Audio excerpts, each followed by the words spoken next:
My dear student, आप लोगों का कार्तिकेय कोचिंग के नए एपिसोड में स्वागत है। आज हम लोग जो टॉपिक अध्ययन करने जा रहे हैं वह है एथिल अल्कोहल। एथिल अल्कोहल को हम लोग कैसे बनाएंगे इसके बारे में हम लोग आज डिस्कस करेंगे। सबसे पहले बता दें, एथिल अल्कोहल का जो अणु सूत्र होता है वह C2H5OH। उसका जो अणु सूत्र होता है C2H5OH, और इसको हम लोग आईपीसी नाम एथेनॉल भी कह सकते हैं। एथेनॉल भी कह सकते हैं एथिल अल्कोहल को। आइए हम लोग यह पढ़ने जा रहे हैं कैसे यह बनाया जाएगा। तो आज आपको बनाने की मैं दो विधि पढ़ाऊंगा, एक शर्करा युक्त पदार्थों से और दूसरा स्टार्च युक्त पदार्थों से। दोनों से देखेंगे हम लोग यह कैसे बनेगा। देखिए, पहला टॉपिक एथिल अल्कोहल बनाने की विधि C2H5OH।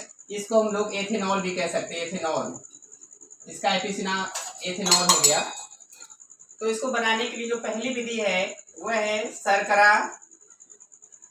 शर्करा युक्त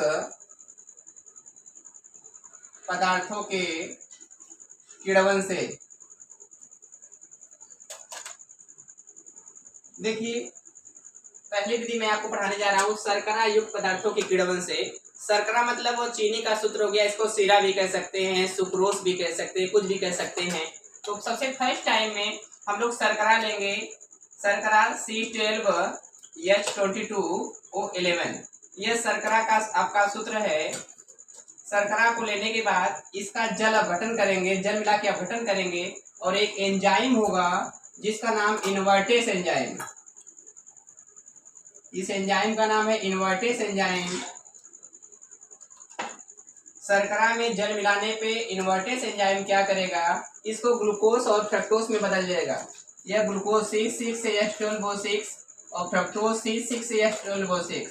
दोनों का सूत्र सेम होता है, बस स्वाद में यह ग्लूकोज जो होता है वह मीठा होता है, इसका स्वाद मीठा होता है, और फ्रक्टोज का स्वाद खट्टा होता है। स्वाद के द्वारा दोनों पहचाने जाएंगे, और दोनों का जो अणु सूत्र होता है सेम होता है। शर्करा का जल अपघटन करने पर इन्वर्टेस नामक एंजाइम ग्लूकोज और फ्रक्टोज बनाता है। दोनों के अणु सूत्र समान होते हैं, ग्लूकोज C6H12O6 प्लस C6H12O6। यह ग्लूकोज है, यह फ्रक्टोज है। पहचान के लिए यह स्वाद में मीठा होगा, यह स्वाद में आपका खट्टा होगा। अगले स्टेप में क्या करेंगे, यह ग्लूकोज जो बना है इसको पुनः ले लेंगे C6H12O6। यह जो ग्लूकोज आप लोग बनाए हैं इसको पुनः लेकर के एक एंजाइम है जिसका नाम है जाइमेस एंजाइम। जाइमेस एंजाइम क्या करेगा, यह जो ग्लूकोज है इसको एल्कोहल में परिवर्तित कर देगा। C2H5OH plus carbon dioxide gas है। तो यह समीकरण बैलेंस नहीं है, क्योंकि कार्बन 6 बार है तो 2 से यहाँ पे गुणा कर देंगे, 2 से यहाँ पे गुणा कर देंगे, 2 दूना 4 और 4 2 6 कार्बन हो गया। तो आपका यह एथिल अल्कोहल बन गया, एथिल अल्कोहल। तो अभी हम लोग यह देखें, सभी बच्चे ध्यान दें, अभी हम लोग यह देखें कि पहले हम लोग शर्करा युक्त पदार्थों के किण्वन से हम लोग कैसे बनाए। किण्वन के टॉपिक मैंने पिछले टॉपिक में पढ़ाया था। तो सबसे पहले हम लोग शर्करा लिए, शर्करा में जल मिला के जब अपघटन किया गया इन्वर्टेस एंजाइम के द्वारा तो ग्लूकोज और फ्रक्टोज बना। अगले स्टेप में ग्लूकोज को फिर से लिया जाएगा और एक जाइमेस एंजाइम लेंगे।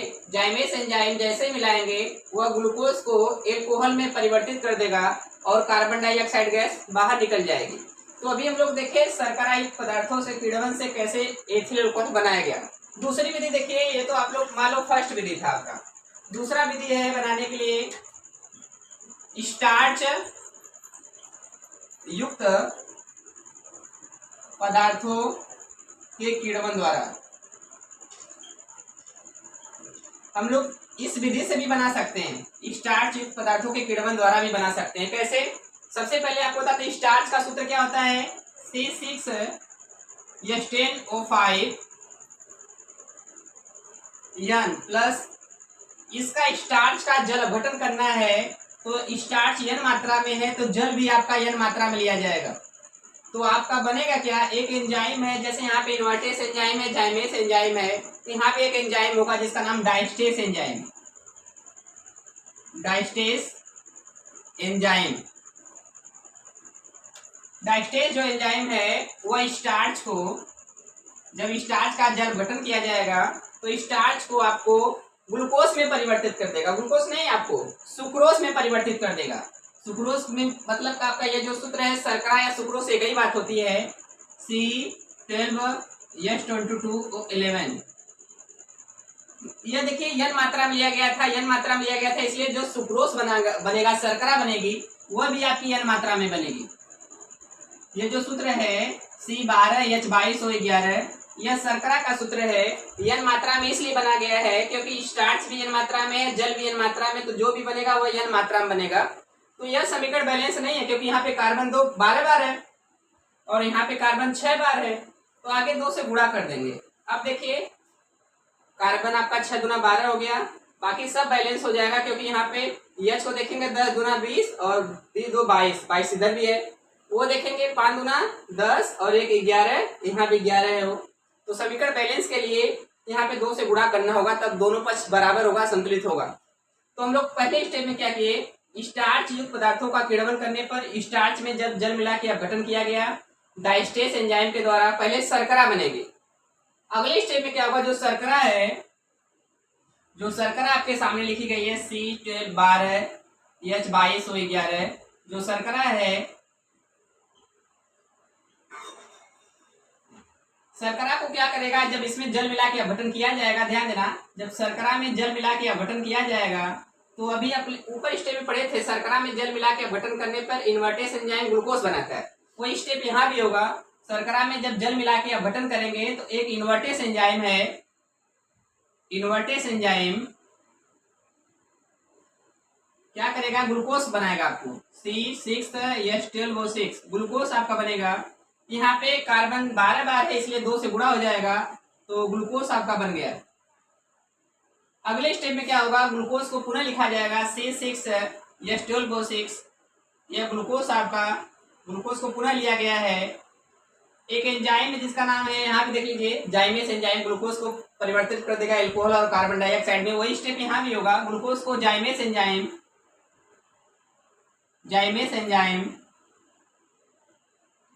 Ethyl alcohol plus carbon dioxide gas में परिवर्तित कर देगा। तो अभी हम लोग यह सीख रहे हैं एथिल अल्कोहल बनाने की विधि। तो एथिल अल्कोहल बनाने की आप लोग 2 विधि अभी जाने। पहली विधि तो आप लोग यह जाने, शर्करा युक्त पदार्थों के किण्वन द्वारा कैसे बनाए। इसमें 2 समीकरण है, अप्रिया 2 पदों में पूर्ण हुई है, लेकिन स्टार्च वाले में अप्रिया 3 पदों में पूर्ण होगी, 1 स्टेप 2 स्टेप 3 स्टेप। कैसे पूरा देखिए, शर्करा युक्त पदार्थों के किण्वन से फर्स्ट स्टेप में शर्करा को लेकर के, चीनी शर्करा एक ही बात होती है, शर्करा को लेकर के इसमें जल मिला के अपघटन करेंगे तो इन्वर्टेस एंजाइम ग्लूकोज और फ्रक्टोज बनाएगा। पुनः ग्लूकोज को लेंगे आप, जैसे इसमें जाइमेस एंजाइम मिलाएंगे तो जाइमेस एंजाइम ग्लूकोज को परिवर्तित कर देगा एल्कोहल और कार्बन डाइऑक्साइड में। तो एक विधि तो बन गया एल्कोहल। दूसरी विधि क्या है, स्टार्च युक्त पदार्थों के किण्वन द्वारा। इस विधि से भी हम लोग एथिल अल्कोहल बना सकते हैं, लेकिन अब क्रिया 3 पदों में पूर्ण होगी। पहले पद में स्टार्च जो है वह जल से क्रिया करके डाइस्टेस एंजाइम जो है पहले शर्करा बनाएगा। अगले स्टेप में शर्करा को जल मिला के अपघटन करने पर इन्वर्टेस एंजाइम जो है ग्लूकोज बनाएगा। अगले स्टेप में ग्लूकोज को जाइमेस एंजाइम जो है एथिल अल्कोहल और CO2 गैस में परिवर्तित कर देगा। तो एथिल अल्कोहल बनाने की 2 विधि आप लोग पढ़े, एक शर्करा से कैसे एथिल अल्कोहल बना और दूसरा स्टार्च से कैसे बना। अब हम लोग इसके गुण के बारे में अध्ययन करेंगे। देखिए भैया, इसका गुण क्या है, सभी बच्चे ध्यान दें। सबसे पहले बता दें, इसका जो भौतिक गुण है यह एक रंगहीन द्रव है। दूसरा क्या है, जो इसका स्वाद होता है तीक्ष्ण होता है, मतलब कड़वा होता है। जो इसका भौतिक गुण है, सभी बच्चे ध्यान दें, जो इसका भौतिक गुण है पहला तो यही है, यह एक रंगहीन द्रव है, रंगहीन द्रव है। दूसरा भौतिक गुण यह है, इसका जो स्वाद होता है, इसका स्वाद कड़वा होता है। कड़वा मतलब तीक्ष्ण होता है। और तीसरा भौतिक गुण है, यह जल तथा कार्बनिक विलायकों में, यह जल तथा कार्बनिक विलायकों में विलेय है। विलेय मतलब घोलने से घुल जाएगा। अभी हम लोग भौतिक गुण के बारे में अध्ययन किए। अब थोड़ा इसका रासायनिक गुण देख लीजिए। इसका रासायनिक गुण क्या है, रासायनिक गुण।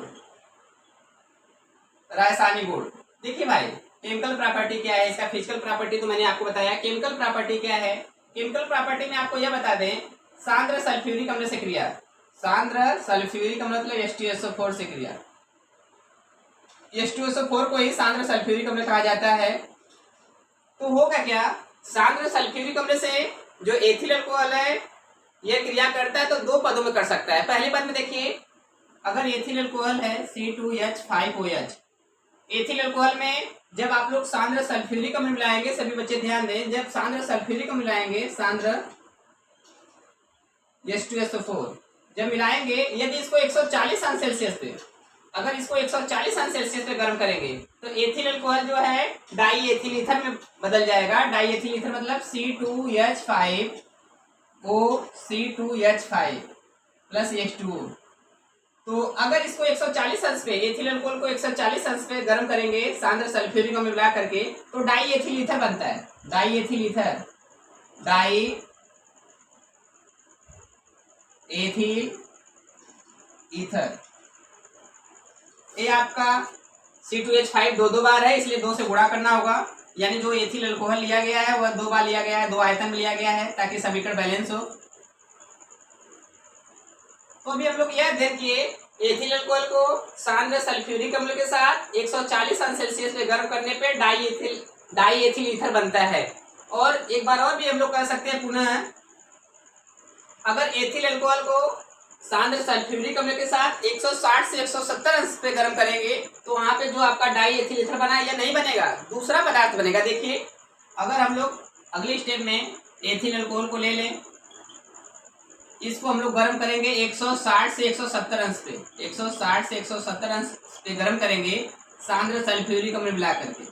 सभी बच्चे ध्यान दें, यहाँ पे क्या था, एथिल अल्कोहल को गर्म किए थे 140 अंश सेल्सियस पे, तो सांद्र सल्फ्यूरिक अम्ल मिलाने पे जब 140 पे गर्म किया गया था तो डाई एथिल ईथर बना था। लेकिन एथिल अल्कोहल को जब 160 से 170 के बीच में गर्म करेंगे और उसमें सांद्र सल्फ्यूरिक अम्ल मिला लेंगे तो एथिलीन गैस बनेगा, C2H4 एथिलीन गैस बनेगा, प्लस H2O निकल जाएगा। तो आप लोग ध्यान दीजिएगा, एथिलीन गैस परीक्षाओं में यह समीकरण मोस्ट इंपॉर्टेंट है, कई वर्षों पूछा गया है।